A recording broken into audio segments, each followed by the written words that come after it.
Okay, this is the tutorial to demonstrate how to set up a graphical user interface within Unity 3D. We're going to be using the GUI assets that we've installed into our Unity project, and most of the ones you're going to need are in this GUI setup folder here.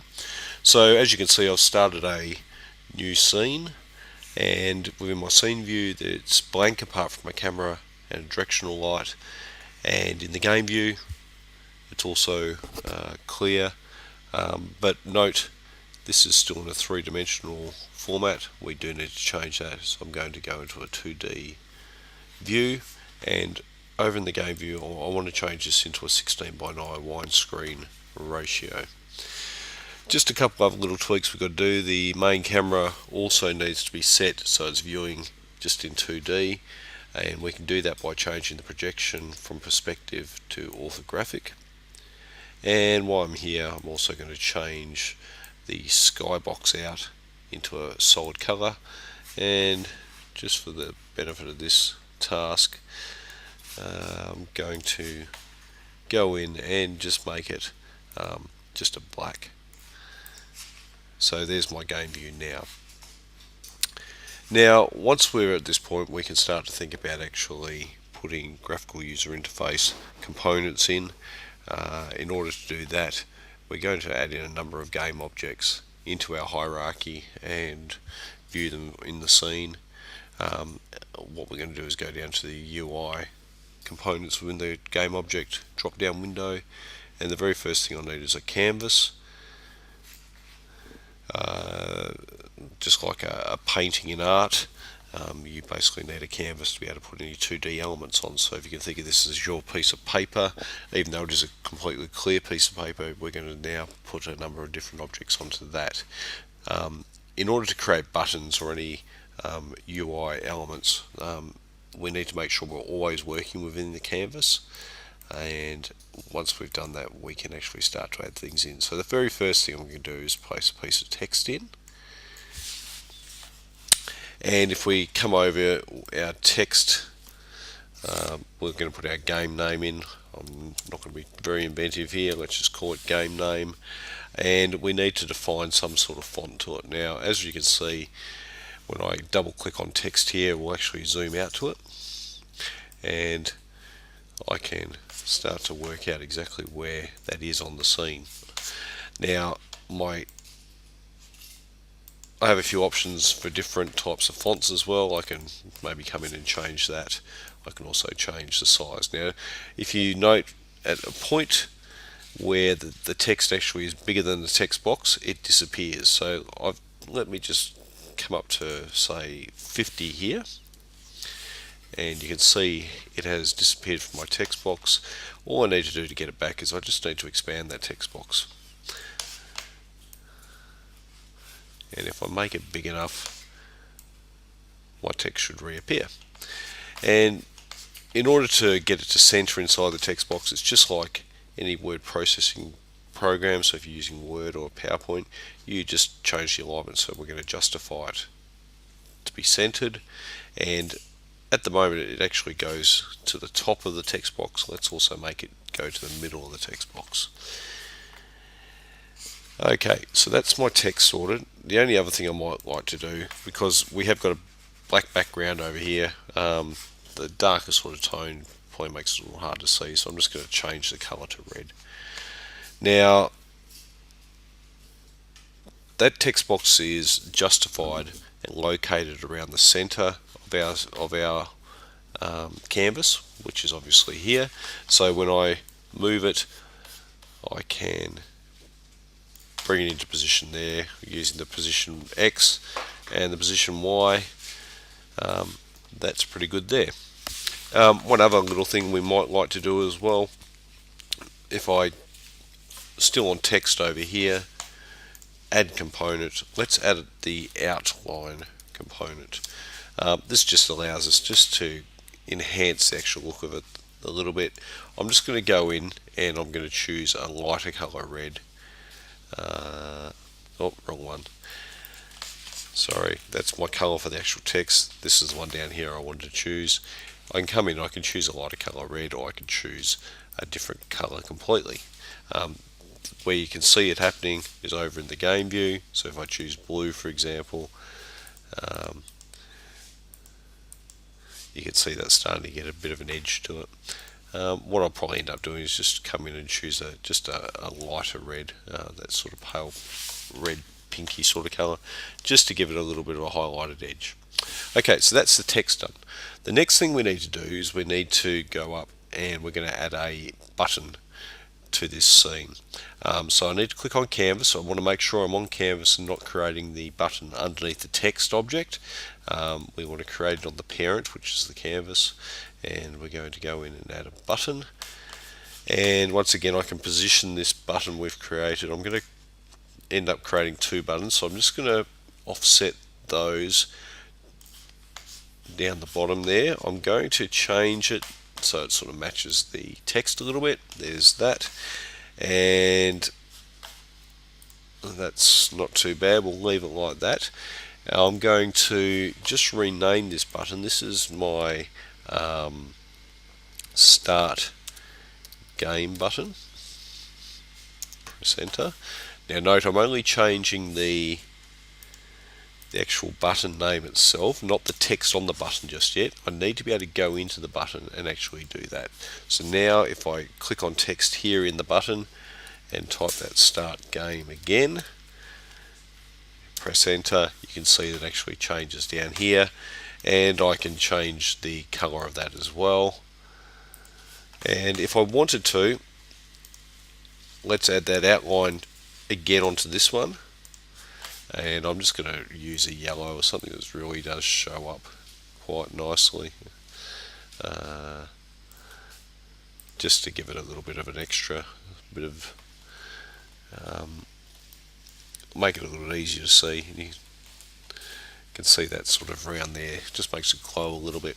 Now we're going to create a couple of buttons, like I said. So once we have one set up the way that we want it, let's just duplicate that, and I do that by right mouse clicking on the button I originally created and just press duplicate, and you can see here it's created its own now, and it will rename it to also include a number, so it differentiates from the original one.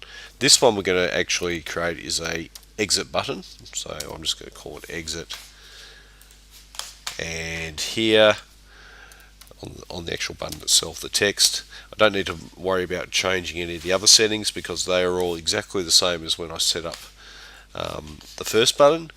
But what I do need to do is go back up to the actual button itself, and I need to move it because at the moment, because we've duplicated it, it's directly overlaying the original button. So if I just grab it and use the position X in my inspector, I can pull it away and I can set it away from it. Now, a couple little tricks here.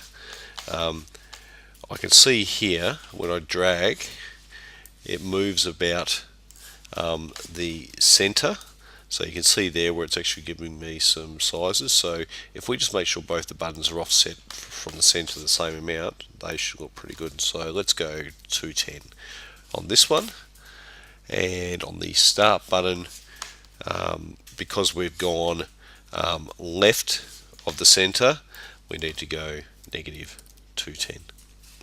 Okay, and those are now positioned at the same height and the same distance away from the center line of that actual scene. Okay, what I'm going to do is I'm just going to save at this point. So I'm going to save scene as, we're going to call it menu, and I did create a folder called scenes already, so I'm just going to save it into that scenes menu just to keep it neatly organized. And that is that one done. Now while I'm here as well, I'm also going to go down into the scenes folder inside my projects and add in a new scene. So I'm going to create scene, and we're going to call this, let's call it level 1. And what we're going to do with that one is actually now set up one of these buttons to travel to level 1. So if this was our game, hit the start game and get to there. So on our start game button, in order for us to do that, I need to go down to my GUI setup folder. We have a couple of scripts in here that are ready to use. This button next level script is just a basic little script that just loads in when clicked whatever scene that you set to it. And we don't necessarily need to give it a name of a scene. We just need to have an identifier on it, and I'll explain what that's about in a minute. So on the start game button, we're just going to grab that script and I'm going to drag it up onto the start game.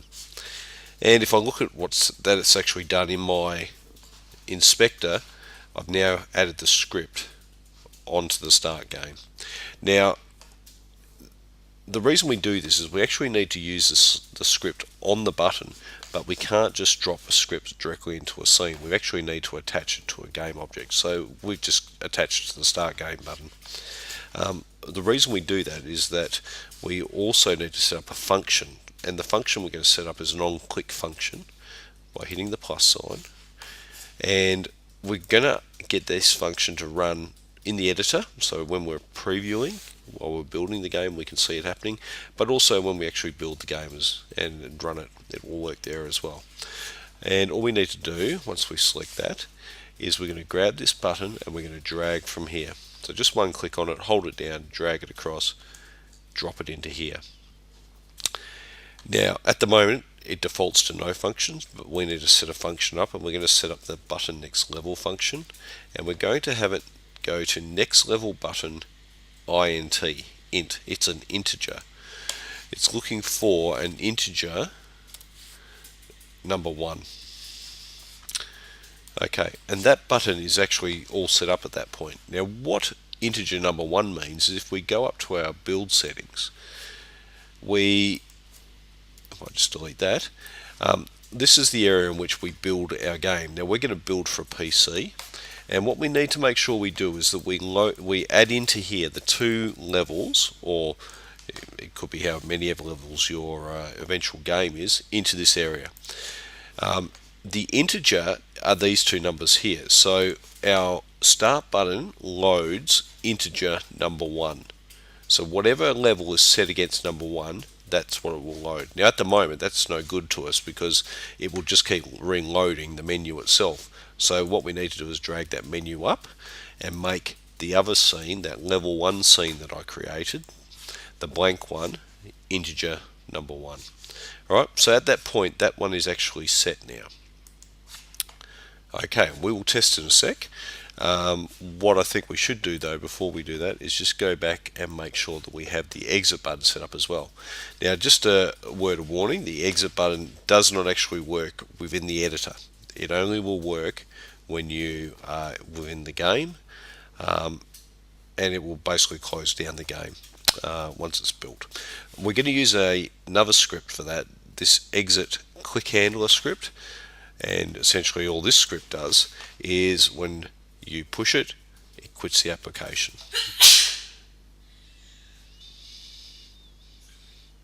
So what we're going to do is just drag that up onto the exit button, just like we did with the start game button. Same deal again, it creates that script on the button. We're going to need to set up an on-click function. We're going to drag that exit across. We're going to make sure that it's set for editor and runtime, and the function setting is set to exit click handler do exit game. Okay, and that's set. At this point, while I'm on my menu, I'm just going to do a Control S to save it. Just note, when you do save a scene, it needs to save into the asset folder. It will automatically go to the place it needs to save. So you just need to make sure that you give it a name and then save it. And then when we preview this, we're going to be able to see exactly what this looks like. Okay, it's actually working now, and you can see here, if I was to go back to the start game, the start button, so it's red, and when I mouse over it, it highlights white, and you can see that's what happens here. And when I click it, it's going to load through to a completely blank screen. Okay, I just need to kill that preview at that point. Now, just to demonstrate with the exit button as well. So I'm playing again, exit button's working, but when I click it, it won't work at this point. It will only work once I've saved it. Okay, so that's that. Now, just do a save again, and then what I'm going to do is I'm going to load. So basically finish this one. I'm going to load now that level 1 scene, that blank scene. I'm going to set it up exactly the same way as I did the last one. So 2D scene. In fact, let's not do it as a 2D scene. So let's pretend that this is a game. Okay, and this is my resolution again. Sorry, the aspect ratio again, 16:9. So within here I could obviously build out a full level of a game, characters, terrains, everything in here. What I want to focus on at this point is putting a in-game graphical user interface into the system. So we need some way that when we're playing our game, we can maybe press escape and we can pause the game, or we can get out of the game to go back to the main menu. Because if you remember, once I got to this level from the main menu in my demonstration before, I had no way of getting out of it. So we need to think about that. In order for us to do that, we're just going to set up a new game object. We're going to call this one game UI, or what you might also like to call is in-game UI. So it's exactly what it is. And I'll just make sure you hit enter once you've typed it in, and it will change over here as well. And within your GUI setup folder, you have this game UI script. This is the one that basically is going to allow you to set up some functionality to be able to pause or exit out of a scene. Okay, same deal as when we set up the buttons. We're going to drag them up onto the game UI object we put in, and you're going to get something like this come up. Now you might have a couple of other options on yours. My one, I've gone through and just blanked out a little bit of the script just to cut down what I actually needed to enter in. So what this is going to do, when I hit escape, it's going to have a window that pops up in the game view. It's going to have a resume button and a main menu button. So in order for us to do that, I just need to set up what the actual shapes of those boxes and buttons are. Now I've got a couple of demo ones in here, so I'm just going to use this. So the SF window is the box shape, and the SF button is the button shape. Okay, and that is essentially all I need to do to actually set up most of it. The only thing I need to do now, I'm going to do a Control S again and save it. Show you what I'm doing up here too. What I do need to do is I just need to tell the script exactly what the name of my menu scene is. So if I just come back to here, double click and open up my text editor. Now yours will probably open up Mono Develop. Mine opens up Visual Studio, but it's essentially the same thing. Depending on where it opens to, it may open to the top. You need to just scroll to the very bottom of the script. Now the good news is you don't need to be very au fait with this. You can basically just come in and find this GUI VR experience piece of text, delete that, and type in what your menu was called. So remember my one, if I go to scenes, I just called mine menu. Very simple. So I just type that in. It's got to be have apostrophes either side of it, and then I'm going to save that file and save. That one there, or just a Control S is probably the easiest way to do, because you're not then having to mess around with file locations or anything like that. Okay, so that is that done. If I was just to go back to that script and click on it and preview what it looked like, just scroll right down to the bottom, you can see here where it's actually now got my menu in there. Okay, so let's hit play, and the game's playing. Obviously there's nothing in there, but what will happen when I hit the escape button is my menu comes up. I can either resume back to the game, or I can hopefully go back to my main menu. Click on that, and there you go. So now I have a looped game menu system. I can start a game, I can go back to the main menu if I need to, and when I build it, I can exit, and we'll preview that in a second. Now, the other thing that I just wanted to highlight here, if I do load my menu scene back up again, there are lots of different elements that you can use to enhance what your game menu looks like. And what I've included is this GUI middle age. There's a whole heap of different graphics in here. There's no hard and fast set of rules around how you could use these. It could be something as simple as just changing the buttons out and putting a different graphic on rather than the stock standard box here. In order to do that, source image, I could click on this and I could choose, let's say I chose, we'll just see what we've got here.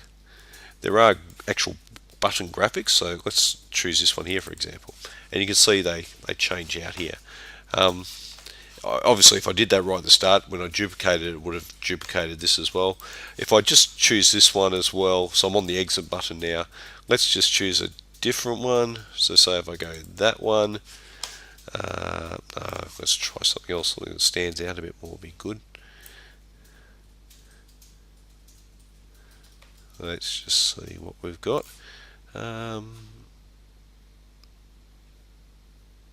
Scroll bar, that changed it a little bit. You can see the actual colors also have a bit of an effect on it. So this one has a tint on it rather than an actual color. You can see that their color tint. So you can see when I took the red off it, it went back to the actual color of the image to start with. So that one's set up now. Now the same thing works with, maybe I should, before we go too far, I can also put images into here. So raw image, there's a raw image, and depending on how I layer it in,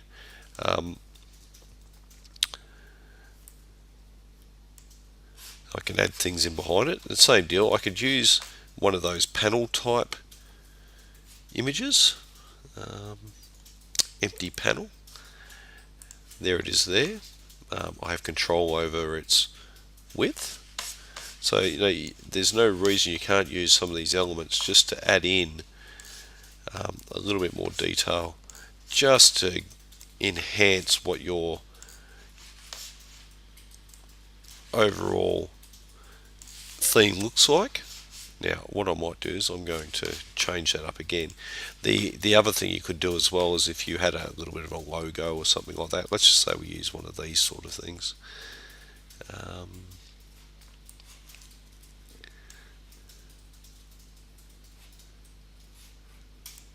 So you can see there I can add those into the background. That one there, because it's sort of translucent, doesn't really appear very well. But no, there's little things on here that I could use that might work as a bit of a background that could be used within the game. So let me just save that one. That sort of takes care of that. I suppose the other thing you could do is there's lots of little gem things you could do, borders and all that sort of thing. I'm just going to go back to the scene again, the first level. Now what I want to work on is that game UI. Now where we set up these different types of ones here, there's no reason I can't use some of those other options here too. So this is the box that I chose before. If I just go up and find, let's try this one. I'm not overly sure how this is going to work, but we'll just have a little bit of a play and see what happens. And I want a button as well. If I find that button I used before, might be the best bet.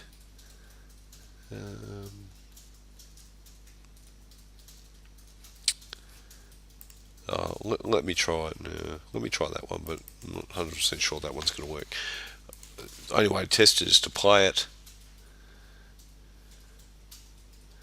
and test. And you can see there it's actually put a nice border around it, and the actual buttons have changed too, so that actually worked out pretty well. So there's no reason you can't use those elements within this area as well, just by changing out the box and the button here. I suppose the other option that you may have as well, if I just save that so I don't lose it, all the things in here are editable. If you needed buttons, we can select them from here. There's all different types of buttons here. There's no reason you can't right mouse click on something here, show in Explorer, and edit this within Photoshop.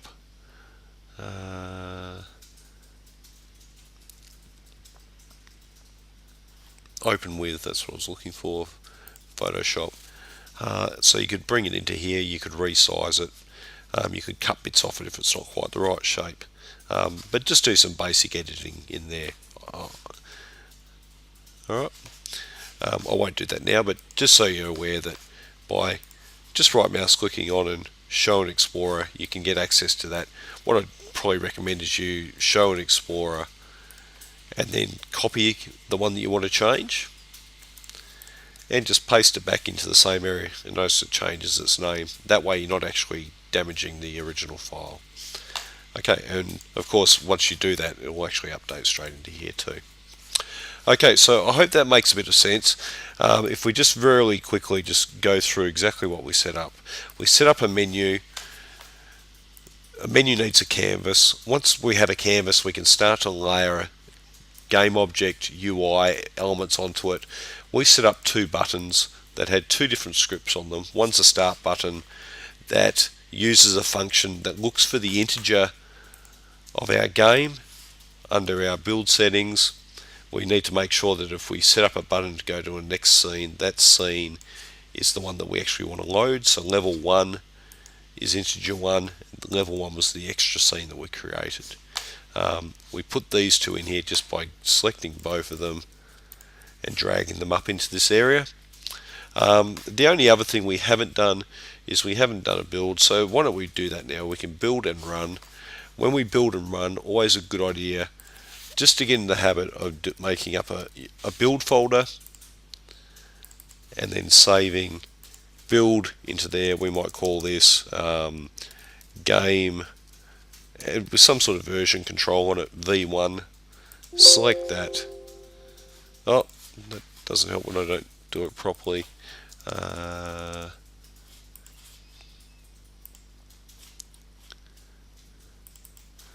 Come into here, select folder.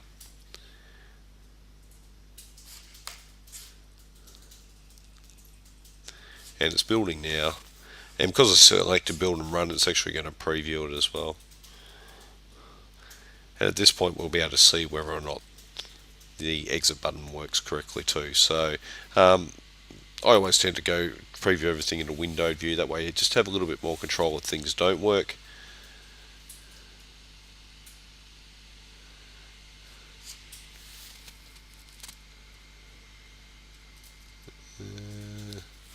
Here it is here, not sure why it didn't open up. I can start game, goes out to my blank level. If I hit escape, there's my menu with the updated image as well. I can resume, or I can go back to my main menu, and there we are. And then if I exit, it closes down the program. So that works really well. Hopefully that's a bit of a help. Certainly something to come back and use as a bit of a guide as you build your user interfaces in your game.